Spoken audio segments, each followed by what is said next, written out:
HSC board পরীক্ষায় বাংলা দ্বিতীয় পত্রে আপনি যদি 5 মার্ক নিশ্চিত কমন পেতে চান তাহলে অবশ্যই সায়েন্স আর্টস কমার্সের শিক্ষার্থীরা এই ভিডিওটা দেখবেন। কারণ আজকের এই ভিডিওতে বাংলা দ্বিতীয় পত্রের বাংলা উচ্চারণে 5 মার্ক কমন পাওয়ার জন্য যেই টপিকগুলো দরকার তার উত্তর সহ হাতে কলমে আপনাদের শিখাই দিব। আশা করি ক্লাসটা করলে বাংলা দ্বিতীয় পত্রের বাংলা উচ্চারণে 5 মার্ক আপনি অবশ্যই কমন পাবেন। তো বাংলা উচ্চারণের ক্ষেত্রে দেখা যায় এখান থেকে 5 মার্কের প্রশ্ন আসে। এই 5 মার্কের প্রশ্নের ক্ষেত্রে প্রশ্নগুলো যেগুলো আসে সেগুলো হলো অধ্বনি, এ ধ্বনি, বফলা বা মফলা বা জফলার উচ্চারণের 5টা নিয়ম উদাহরণ সহ লিখতে বলে, অথবা উচ্চারণের রীতি কাকে বলে বা বাংলা উচ্চারণের 5টি নিয়ম লিখতে বলে। তো এই দুইটা যদি আপনি ভালো করে পড়তে পারেন তাহলে আপনি নিশ্চিত 5 মার্ক কিন্তু কমন পেয়ে যাবেন। এবং এই দুইটা প্রশ্ন যদি পরীক্ষায় আসে তাহলে আপনি কিভাবে উত্তর করবেন সেই বিষয়টা আপনাদের শেখাই দিব। আশা করি এই উত্তরগুলো যদি ভালো করে শিখে রাখতে পারেন তাহলে পরীক্ষায় প্রশ্ন আসলে আপনি অবশ্যই কিন্তু 5 মার্ক নিশ্চিত কমন পেয়ে যাবেন। তো প্রশ্নগুলো কিভাবে আসে, এভাবে চলে আসে যে বফলা উচ্চারণের যে কোনো 5টি নিয়ম উদাহরণ সহ লিখো। এবং এই টাইপের প্রশ্ন কিন্তু এর আগেও দিনাজপুর বোর্ডে আসছিল, মাদ্রাসা বোর্ডে আসছিল, কুমিল্লা বোর্ডে আসছিল, এবং সামনে কিন্তু আপনাদের বোর্ড পরীক্ষাও এই প্রশ্নটা আসার সম্ভাবনা অনেক বেশি। তো এরকম যদি প্রশ্ন আসে সেক্ষেত্রে আমরা উত্তরটা কিভাবে লিখব? প্রথমে লিখব বফলা উচ্চারণের 5টি নিয়ম উদাহরণ সহ লেখা হলো, এবং এখানে 5টা যে নিয়ম আছে এই 5টা নিয়ম আমরা পয়েন্ট আকারে দেখাবো। প্রথমে 1 নাম্বার যে পয়েন্ট সেটা কি, যে পদের আদিতে অবস্থিত ব্যঞ্জনবর্ণে বফলা যুক্ত হলে বফলার কোনো উচ্চারণ হবে না। অর্থাৎ কোনো একটা পদের ক্ষেত্রে যদি প্রথমে যদি কি থাকে, বফলা থাকে, তাহলে সেটা উচ্চারণ হয় না। যেমন একটা উদাহরণ দিই, এখানে জ্বলন্ত এই যে পদটা আছে, পদের প্রথমেই কিন্তু এখানে বফলা আছে। তো বফলা থাকলেও যখন এটার উচ্চারণ করা হবে তখন কিন্তু এই বফলাটা এখানে নাই, হবে কি জ্বলন্ত, এখানে কিন্তু বফলাটার বা বটা কিন্তু দেখা যাচ্ছে না। তারপর দেখেন এখানে স্বাগত, এই স্বাগতর এখানে কিন্তু প্রথম যে আদিতে কিন্তু একটা বফলা ছিল, বা যখন এটা উচ্চারণ করা হলো তখন কিন্তু এখানে বফলা নাই। আবার যদি দেখা যায় স্বাধিকারও প্রথমে কিন্তু একটা বফলা ছিল, বাট উচ্চারণ করার সময় এখানে কিন্তু বটার খুঁজে পাওয়া যাচ্ছে না। আবার স্বদেশের প্রথমে কিন্তু এখানে একটা বফলা ছিল, বাট উচ্চারণ করার সময় কিন্তু এখানে আর বফলাটা নাই। আবার জ্বালারও এখানে প্রথমে কিন্তু কি ছিল, একটা বফলা ছিল, বাট উচ্চারণের সময় কিন্তু বফলা নাই। ত্বকের ক্ষেত্রেও প্রথমে বফলা ছিল, বাট উচ্চারণের ক্ষেত্রে বফলা নাই। এটাই কিন্তু প্রথম যেটা নিয়ম, যে পদের আদিতে যদি বফলা থাকে তাহলে উচ্চারণের সেক্ষেত্রে সেই বফলাটা আর থাকে না। তারপর যেটা 2 নাম্বার পয়েন্টে আমরা যেটা দিব সেটা হলো পদের মধ্যে বা শেষে অবস্থিত কোনো বর্ণের সঙ্গে যদি বফলা যুক্ত হয় তাহলে সংযুক্ত বর্ণটির দ্বিত্ব উচ্চারণ হয়। দ্বিত্ব মানে কি, 2বার উচ্চারণ হয়। তো এটা যদি জাস্ট উদাহরণ দিয়ে দেখাই বা যেমন আগে দেখাই, যেমন আশ্বিন, এই আশ্বিনের ক্ষেত্রে কিন্তু দেখা যাচ্ছে পদের মধ্যে বলতে এই যে পদের মধ্যে কিন্তু একটা বফলা আছে। তো বফলা থাকার কারণে যার সাথে বফলাটা আছে তালিবাস্যটা কিন্তু কি আছে, 2বার দ্বিত্ব উচ্চারণ হয়েছে। এখানে একটা স আছে, এখানে একটা স আছে। আবার দেখেন এখানে অশ্বর কিন্তু এটা কি, পদের শেষে একটা বফলা আছে। সো বফলা থাকার কারণে এটা কিন্তু দ্বিত্ব উচ্চারণ হয়েছে, অর্থাৎ এখানে এই তালিবাস শটা কিন্তু 2বার এখানে দ্বিত্ব উচ্চারণ হয়েছে। আবার বিশ্বর ক্ষেত্রেও দেখা যাচ্ছে বফলাটা শেষে আছে, এজন্য এটা কিন্তু আবার দ্বিত্ব উচ্চারণ হবে।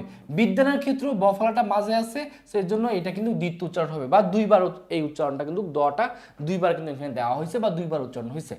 তারপর 3 নম্বর পয়েন্টে কি দেওয়া আছে, উপসর্গ যোগে গঠিত শব্দের এই যেটা খন্ড দ যেটা থাকবে তার সাথে বফলার ব বাংলা উচ্চারণে সাধারণত অবিকৃত থাকে। এটা বলতে বোঝাচ্ছে এখানে যখন এই উপসর্গ যোগে যেটা হবে সেক্ষেত্রে দেখা যাবে যে কি হবে, আমাদের এই যে বটা আছে, বটা যেরকম আছে সেরকমই থাকবে, অর্থাৎ অবিকৃত বলতে বোঝাচ্ছে কোনো চেঞ্জ হবে না। আবার দেখেন এখানে উদ্বোধন, এই উদ্বোধনে কিন্তু এখানে প্রথমে কি আছে, উদ বা এই উপসর্গটা আছে, এর জন্য উপসর্গ থাকার কারণে এই বটা কিন্তু কোনো চেঞ্জ হয়নি, যেরকম আছে সেরকমই উচ্চারণে কিন্তু এটা প্রকাশ পাইছে, অর্থাৎ সেটা অবিকৃত থাকছে।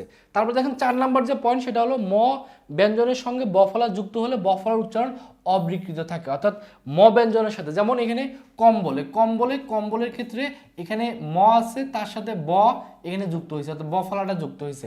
এই যুক্ত হওয়ার কারণে কি হয়েছে, এই এর উচ্চারণটা কোনো চেঞ্জ হবে না, অর্থাৎ এই কম্বল এই মও থাকবে বও থাকবে, অর্থাৎ কোনো এখানে চেঞ্জ হবে না, এটা একটা নিয়ম।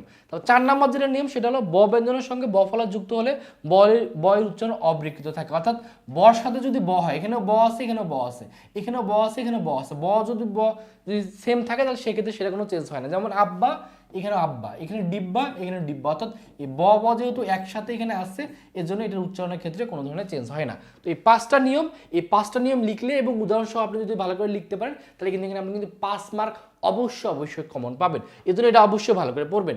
এর পাশাপাশি কি পড়বেন, এর পাশাপাশি এই জ ফলাটাও চলে আসতে পারে। জ ফলা উচ্চারণের যে কোনো 5টি নিয়ম উদাহরণ সহ লিখো। এটা ঢাকা বোর্ডে প্রিভিয়াস ইয়ার আসছে, সামনে আপনাদের বোর্ডেও আসার অনেক ভালো একটা সম্ভাবনা আছে। এই ক্ষেত্রে কিন্তু 5টা নিয়ম দেওয়া আছে, 1 2 3 4 5। এই 5টা নিয়ম খুব ভালোভাবে পড়ে যাবেন, আশা করি যদি পরীক্ষা আসে আপনি অবশ্যই উত্তর করতে পারবেন। সো এই 5টা নিয়ম একটু ভালো করে দেখবেন।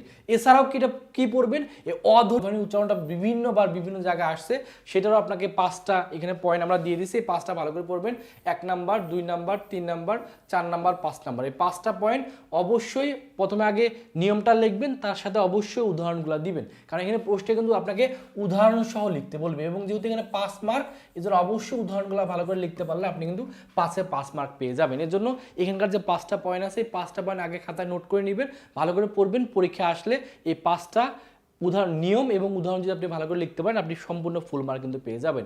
এরপরে যেটা পড়বেন সেটা হলো এ ধ্বনি। এই ধ্বনিটা কিন্তু উদাহরণ সহ লিখতে বলে। এ ধ্বনির ক্ষেত্রে এখানে 5টা আমরা নিয়ম দিয়ে দিচ্ছি এবং উদাহরণও দিয়ে দিচ্ছি। এটা আপনি স্ক্রিনশট নিয়ে খাতায় সুন্দরভাবে লিখবেন এবং কয়েকবার প্র্যাকটিস করে যাবেন। পরীক্ষা আসলে অবশ্যই আপনি উত্তর করতে পারবেন। এখানে আছে 1 number point, 2 number 3 number 4 number 5 number. এই 5টা পয়েন্ট ভালো করে পড়বেন, উদাহরণ সহ পড়ে নিলে আশা করি পরীক্ষা আসলে আপনি অবশ্যই উত্তর করতে পারবেন। তারপরে যেটা পড়বো সেটা হলো যে উচ্চারণের রীতি কাকে বলে। এটা প্রায় সময় চলে আসে এবং বাংলা উচ্চারণের 5টি নিয়ম লিখতে বলে। তো উচ্চারণের রীতি কাকে বলে সংজ্ঞাটা খুবই সহজ। কিভাবে লিখবেন, যে নিয়ম বা রীতি অনুসরণ করে বাংলা ভাষার শব্দাবলী শুদ্ধ বা প্রমিত রূপে উচ্চারণ করা হয় তাকে বাংলা উচ্চারণের রীতি বলে। সংজ্ঞাটা লিখে ফেলবেন। আর বাংলা উচ্চারণের যে 5টি নিয়ম, এই বাংলা উচ্চারণের 5টি নিয়মের ক্ষেত্রে আপনি যেটা করতে পারেন, এর আগে যে আপনি 5টা শিখলেন, যেমন আপনি প্রথমে একটা অধ্বনির জন্য একটা আপনি নিয়ম দিয়ে দিলেন উদাহরণ সহ, তারপর আপনি এ ধ্বনির জন্য একটা দিলেন, তারপরে আপনি ব ফলার জন্য একটা দিলেন, তারপর আপনি জ ফলার জন্য দিয়ে দিলেন। এভাবে আপনি 5টা করে দিতে পারেন। অথবা আপনি চাইলে শুধুমাত্র অধ্বনির 5টা নিয়ম লিখতে পারেন, অথবা এ ধ্বনির যে এর আগে যে আপনি 5টা নিয়ম শিখছেন সেটা লিখলেও কিন্তু এখানে ফুল মার্ক পেয়ে যাবেন। তবে মার্ক যদি ভালো পেতে চান সেক্ষেত্রে আপনি প্রত্যেকটার জন্য আলাদা করে যদি আপনি 5টা করে দিতে পারেন, যেমন শেষে জ ফলার জন্য আপনি 2টা দিয়ে ফেললেন, এভাবে আপনি দিলে দেখা যায় মার্ক ভালো পাওয়া যায়। আর আপনার যদি মনে রাখতে একটু অসুবিধা হয় তাহলে সেক্ষেত্রে যেটা শিখবেন অধ্বনির যদি দিতে চান অধ্বনিরও 5টা নিয়ম কিন্তু দিয়ে দিতে পারেন। তার মানে আপনি প্রথম দিকের যেটা আছে সেগুলো যদি পড়েন তাহলে এইটার উত্তর খুব ইজিলি করতে পারবেন। তা আশা করি পরীক্ষা যদি আসে আপনি অবশ্যই উত্তর করতে পারবেন, কারণ 5 মার্কের জন্য এখানে জাস্ট 4টা প্রশ্ন আছে, 4টা প্রশ্ন আপনাকে ভালো করে পড়তে হবে, তাহলে আশা করি খুব ভালোভাবে কিন্তু উত্তর করতে পারবেন। এখানে দেখা যায় অথবাতে আবার যে কোনো শব্দের সঠিক উচ্চারণ লিখতে বলে, এটা যদি প্রিভিয়াস ইয়ারের বোর্ড কোশ্চেনগুলো সলভ করেন তাহলে পারবেন। মাঝে মধ্যে দেখা যায় একটু আনকমন চলে আসে, তবে আপনি যদি এই দুইটা যদি একটু ভালো করে পড়তে পারেন তাহলে আপনি 5 মার্ক কিন্তু নিশ্চিত কমন পেয়ে যাচ্ছেন। তো যারা চাচ্ছেন এই বোর্ড পরীক্ষার জন্য এইভাবে একটা পূর্ণাঙ্গ একটা প্রস্তুতি নেওয়া এবং প্রত্যেকটার জন্য আমাদের কাছ থেকে পিডিএফ সাজেশনের পিডিএফ উত্তর সহ কালেক্ট করা, তারা চাইলে আপনাদের এইচএসসি টার্গেট এ প্লাস কোর্সে ভর্তি হতে পারেন। এই কোর্সে যদি ভর্তি হন তাহলে সেক্ষেত্রে আমরা বাংলা দ্বিতীয় পত্রের জন্য প্রত্যেকটার জন্য আমরা এখানে প্রশ্নগুলো সাজাইছি এবং এটার উত্তরও কিন্তু খুব সুন্দরভাবে দেওয়া আছে। সো এই পিডিএফটা যদি কালেক্ট করেন তাহলে বাংলা দ্বিতীয় পত্রে আপনার শতভাগ প্রস্তুতি হবে। কারণ আমাদের এই কোর্সে ভর্তি হলে শুধুমাত্র যে আপনাদের এগুলাই দিব তা না, পাশাপাশি আপনি একটা ইমেল দ্বারা কিভাবে সবগুলো ইমেল লিখতে পারেন সেটার ফরম্যাট আপনাকে দিয়ে দিব। আপনি কিভাবে আপনি প্রতিবেদন কিভাবে একটা ফরম্যাট দিয়ে যে কোনো প্রতিবেদন লিখতে পারবেন সেটার ফরম্যাট দিয়ে দিব। পাশাপাশি এই কোর্সে ভর্তি হলে ইংলিশের জন্য ফরম্যাট আপনাদের দিব, পাশাপাশি আইসিটির জন্য সাজেশন দিব, গ্রুপ সাবজেক্ট সায়েন্স আর্টস কমার্সের জন্য আলাদাভাবে গ্রুপ সাবজেক্টের জন্য সাজেশনের পিডিএফ দিব। পাশাপাশি কখনই অনেকে টেনশনের ভিতর থাকেন কখর জন্য আমরা এখানে পিডিএফ প্রশ্ন উত্তর সহ আপনাদের দিয়ে দিব।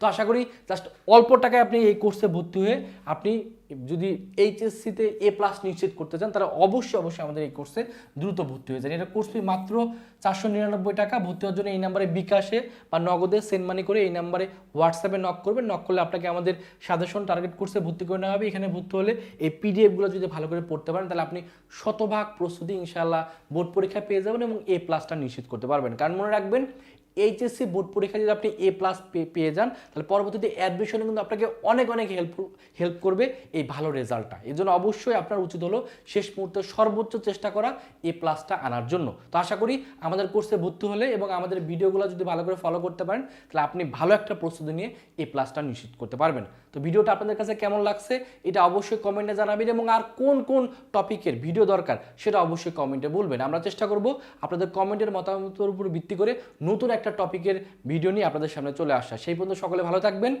সুস্থ থাকবেন। আল্লাহ হাফেজ।